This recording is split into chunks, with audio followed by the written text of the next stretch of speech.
Iisus te întreabă, tu ce faci cu viața ta? Dacă mâine din lume vei pleca, ce să faci, unde pleci, veșnicia unde o petreci?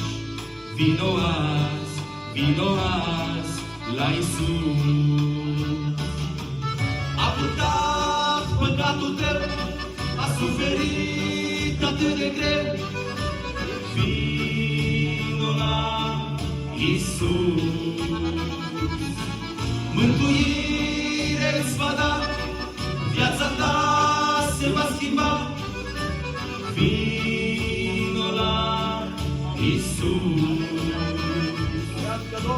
Vino la Iisus.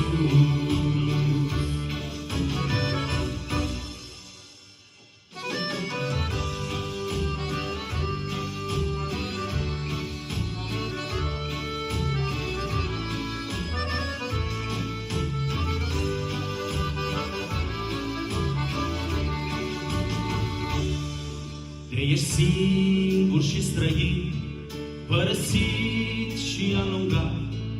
Azi te cheamă Dumnezeu, nu zăbovi.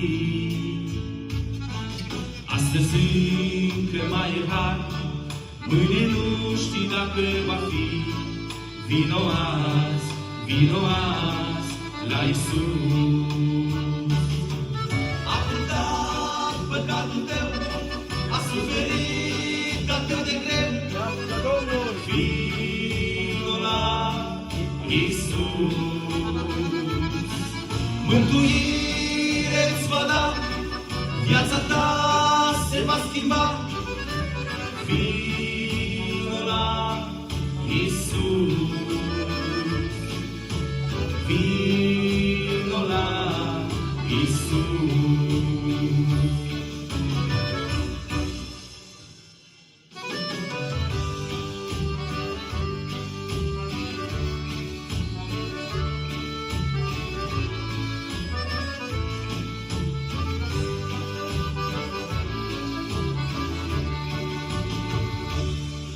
Vocea lui te cheamă azi, brațul său e larg deschis, te așteaptă ca să vii așa cum ești.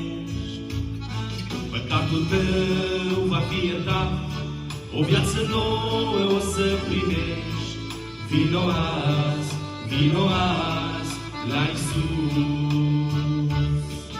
A purtat păcatul tău, a suferit atât de greu.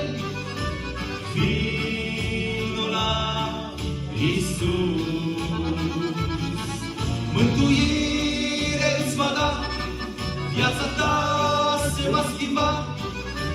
Vino la Iisus. Vino la Iisus. A purtat păcatul tău, a suferit atât de greu. Vino la Iisus. Mântuire îți va da, viața ta se va schimba. Vino la Iisus.